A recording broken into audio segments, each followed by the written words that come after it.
1 Chroniques, chapitre 15. David se construisit des maisons dans la ville de David. Il prépara aussi un emplacement pour l'arche de Dieu et dressa une tente pour l'abriter. Il dit alors, l'arche de Dieu ne doit être portée que par les Lévites, car c'est eux que l'Éternel a choisis pour porter son coffre et en faire à toujours le service. Puis David rassembla tout Israël à Jérusalem pour faire monter l'arche de l'Éternel à la place qu'il lui avait préparée. David rassembla les descendants d'Aaron et les Lévites. Pour les Kéhathites, il y eut Uriel, le chef, et 120 de ses frères. Pour les Mérarites, Asaja, le chef, et 220 de ses frères. Pour les Guershonites, Joël, le chef, et 130 de ses frères. Pour les descendants d'Élitsaphan, Shemaéja, le chef, et 200 de ses frères. Pour les descendants d'Hébron, Éliel, le chef, et 80 de ses frères. Pour les descendants d'Uziel, Aminadab, le chef, et 112 de ses frères. David appela les prêtres Tsadok et Abiatar ainsi que les Lévites Uriel, Asaja, Joël, Shemaéja, Éliel et Aminadab. Il leur dit, vous êtes les chefs de famille des Lévites. Consacrez-vous, avec vos frères, et faites monter l'arche de l'Éternel, du Dieu d'Israël, à l'emplacement que je lui ai préparé. Parce que vous n'y étiez pas la première fois, l'Éternel, notre Dieu, nous a frappés. En effet, nous ne l'avions pas recherché conformément aux règles. Les prêtres et les Lévites se consacrèrent pour faire monter l'arche de l'Éternel, du Dieu d'Israël. Les fils des Lévites portèrent l'arche de Dieu sur leurs épaules avec des barres, comme Moïse l'avait ordonné d'après la parole de l'Éternel. Puis David dit aux chefs des Lévites de disposer leurs frères musiciens avec leurs instruments de musique, des luths, des harpes et des cymbales, qu'ils devaient faire retentir de sons éclatants en signe de réjouissance. Les Lévites mirent donc en place Éman, fils de Joël, Asaph, fils de Bérékia, un de ses frères, et, parmi les Mérarites, leurs frères, Étan, fils de Cushaja. Puis avec eux leurs frères de second rang, les portiers Zacharie, Ben, Jaaziel, Shemiramoth, Jéhiel, Uni, Eliab, Benaja, Maazéja, Matitsia, Éliphélé, Miknéja, Obed-Édom et Jéhiel. Les musiciens Éman, Asaph et Étan devaient faire retentir des cymbales en bronze. Zacharie, Aziel, Shemiramoth, Jéhiel, Uni, Eliab, Maazéja et Benaja avaient des luths pour les sopranos. Quant à Matissia, Éliphélé, Miknéja, Obed-Édom, Jéhiel et Azazia, ils avaient des harpes à 8 cordes pour conduire le chant. Kenania, chef musicien parmi les Lévites, dirigeait la musique, car il en avait les compétences. Bérékia et Elkana étaient des portiers chargés de veiller sur l'arche. Les prêtres Shébania, Josaphat, Nathanaël, Amasaï, Zacharie, Benaja et Éliézer sonnaient de la trompette devant l'arche de Dieu. Obed-Édom et Jéshija étaient aussi des portiers chargés de veiller sur l'arche. David, les anciens d'Israël et les chefs de milliers se mirent en route pour faire monter l'arche de l'alliance de l'Éternel depuis la maison d'Obed-Édom, et ce, au milieu des réjouissances. Ce fut avec l'aide de Dieu que les Lévites portèrent l'arche de l'alliance de l'Éternel, et l'on sacrifia 7 taureaux et 7 béliers. David était habillé d'un manteau de fin lin, de même que tous les Lévites chargés de porter l'arche, les chantres et Kenania, le chef des musiciens.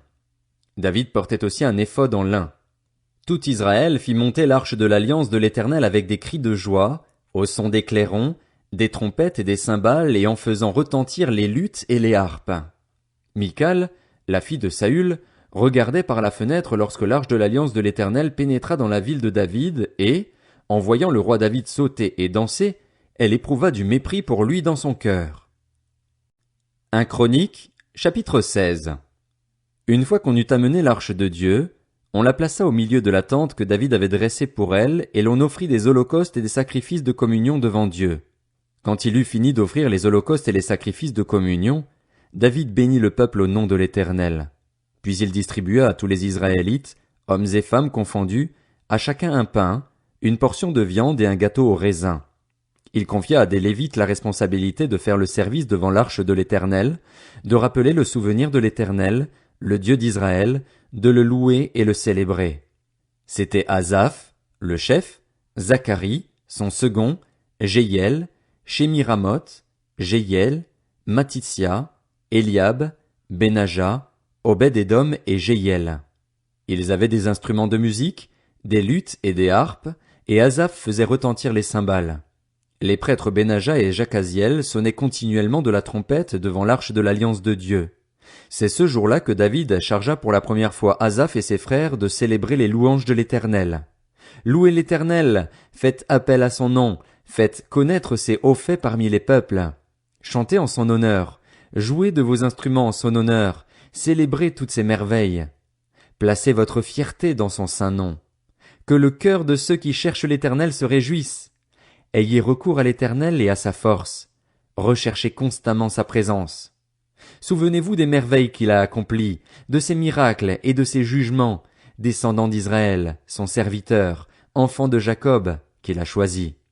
L'Éternel est notre Dieu. Ses jugements s'exercent sur toute la terre. Rappelez-vous toujours son alliance, son mot d'ordre pour 1000 générations, le pacte qu'il a traité avec Abraham, le serment qu'il a fait à Isaac.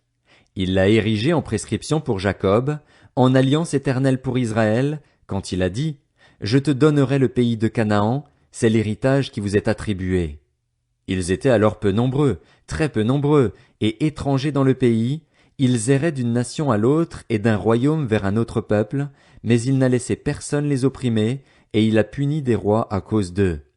Ne touchez pas à ceux que j'ai désignés par onction, et ne faites pas de mal à mes prophètes. Chantez en l'honneur de l'Éternel, habitants de toute la terre, annoncez de jour en jour son salut. Racontez sa gloire parmi les nations, ses merveilles parmi tous les peuples. Oui, l'Éternel est grand et digne de recevoir toute louange, il est redoutable, plus que tous les dieux. En effet, tous les dieux des peuples ne sont que des faux dieux, alors que l'Éternel a fait le ciel. La splendeur et la magnificence sont devant lui, la force et la joie remplissent sa résidence. Famille des peuples, rendez à l'Éternel gloire et honneur. Rendez à l'Éternel la gloire due à son nom, apportez-lui des offrandes et venez en sa présence, prosternez-vous devant l'Éternel avec des ornements sacrés. Tremblez devant lui, habitants de toute la terre. Le monde est ferme, il n'est pas ébranlé. Que le ciel se réjouisse, que la terre soit dans l'allégresse. Que l'on dise parmi les nations, l'Éternel règne. Que la mer retentisse avec tout ce qu'elle contient, que la campagne et tout ce qui s'y trouve soient en fête, que les arbres des forêts poussent des cris de joie devant l'Éternel, car il vient pour juger la terre. Célébrez l'Éternel, car il est bon. Oui, sa bonté dure éternellement. Dites, sauve-nous, toi le Dieu qui est notre sauveur. Rassemble-nous et retire-nous du milieu des nations. Ainsi nous célébrerons ton saint nom et nous mettrons notre gloire à te louer. Béni soit l'Éternel, le Dieu d'Israël, d'éternité en éternité. Et tout le peuple dit, Amen, louez l'Éternel. David laissa Asaph et ses frères là, devant l'arche de l'alliance de l'Éternel, afin qu'ils effectuent le service régulier devant l'arche, suivant les exigences de chaque jour. Il désigna Obed-Édom, fils de Jéduthun, et Osa ainsi que leurs 68 frères comme portiers. Il chargea le prêtre Tsadok et ses frères prêtres de servir devant le tabernacle de l'Éternel, sur le haut lieu qui se trouvait à Gabaon. Ils devaient constamment, matin et soir, offrir à l'Éternel des holocaustes sur l'autel des holocaustes, en respectant tout ce qui est écrit dans la loi de l'Éternel, prescrite par lui à Israël. Avec eux se trouvaient Éman, Jéduthun et les autres, ceux qui avaient été choisis, nommément désignés, pour louer l'Éternel, car sa bonté dure éternellement. Éman et Jéduthun avaient la charge des trompettes et des cymbales à faire retentir, ainsi que des instruments pour les chants en l'honneur de Dieu. Quant aux fils de Jéduthun, ils étaient portiers. Tout le peuple repartit, chacun chez soi, et David retourna chez lui pour bénir sa famille. 1 Chroniques, chapitre 17. Lorsqu'il fut installé dans son palais, David dit au prophète Nathan, « Vois, j'habite dans une maison en cèdre, tandis que l'arche de l'alliance de l'Éternel se trouve sous une tente. » Nathan répondit à David, « Fais tout ce que tu as dans le cœur, car Dieu est avec toi. » La nuit suivante, la parole de Dieu fut adressée à Nathan. « Va annoncer à mon serviteur David, voici ce que dit l'Éternel. Ce n'est pas à toi de me construire une maison pour que j'y habite. En effet, je n'ai pas habité dans une maison depuis le jour où j'ai fait sortir Israël d'Égypte jusqu'à aujourd'hui. Je suis passé d'une tente à l'autre, d'un lieu de résidence à l'autre. Partout où j'ai marché avec tout Israël, Ai-je une seule fois dit à l'un des juges d'Israël que j'avais désigné pour diriger mon peuple? Pourquoi ne me construisez-vous pas une maison en cèdre? Annonce maintenant à mon serviteur David, voici ce que dit l'Éternel, le Maître de l'univers. Je t'ai pris au pâturage, derrière les brebis, pour que tu sois chef sur mon peuple, Israël. J'ai été avec toi partout où tu as marché. J'ai éliminé tous tes ennemis devant toi et j'ai rendu ton nom pareil à celui des grands de la terre. J'ai donné un lieu de résidence à mon peuple, à Israël, et je l'ai planté pour qu'il y soit fixé et ne soit plus agité, pour que les méchants ne le détruisent plus comme par le passé, comme à l'époque où j'avais établi des juges sur mon peuple, sur Israël. J'ai humilié tous tes ennemis. De plus, je t'annonce que l'Éternel va te construire lui-même une maison. Quand ta vie prendra fin et que tu iras rejoindre tes ancêtres, je ferai surgir après toi ton descendant, issu de tes fils, et j'affermirai son règne. Ce sera lui qui me construira une maison et j'affermirai pour toujours son trône. Je serai pour lui un père et il sera pour moi un fils. Je ne lui retirerai pas ma grâce comme je l'ai fait avec ton prédécesseur. Je l'établirai pour toujours dans ma maison et dans mon royaume, et son trône sera affermi pour toujours. Nathan rapporta toutes ces paroles et toute cette vision à David. Alors le roi David alla se présenter devant l'Éternel et dit, Qui suis-je, Éternel Dieu, et qu'est-ce que ma famille, pour que tu m'aies fait parvenir là où je suis?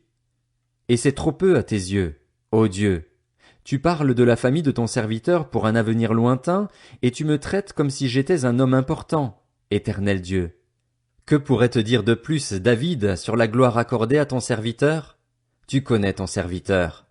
Éternel, c'est à cause de ton serviteur et conformément à tes désirs que tu as accompli toutes ces grandes choses et les lui as révélées. Éternel, personne n'est semblable à toi et il n'y a pas d'autre Dieu que toi, d'après tout ce que nous avons entendu. Existe-t-il sur la terre une seule nation qui soit comme ton peuple, Israël? Ô Dieu, tu es venu le racheter pour faire de lui ton peuple, pour te faire un nom et pour accomplir des miracles et des prodiges, en chassant des nations devant ton peuple, que tu as racheté d'Égypte. Tu as établi ton peuple, Israël, pour qu'il soit ton peuple pour toujours, et toi, Éternel, tu es devenu son Dieu. Maintenant, Éternel, que la parole que tu as prononcée sur ton serviteur et sur sa famille subsiste jusque dans l'éternité, et agis comme tu l'as dit. Qu'elle subsiste, que l'on dise éternellement la grandeur de ton nom en affirmant l'Éternel, le Maître de l'univers, le Dieu d'Israël, est un Dieu pour Israël et que la maison de David, ton serviteur, soit affermie devant toi. En effet, c'est toi-même, mon Dieu, qui as révélé à ton serviteur que tu lui construirais une maison. C'est pourquoi ton serviteur a osé prier devant toi. Maintenant, Éternel, c'est toi qui es Dieu, et tu as annoncé ce bienfait à ton serviteur. Veuille donc bénir la famille de ton serviteur afin qu'elle subsiste éternellement devant toi, car ce que tu bénis, Éternel, est béni pour l'éternité.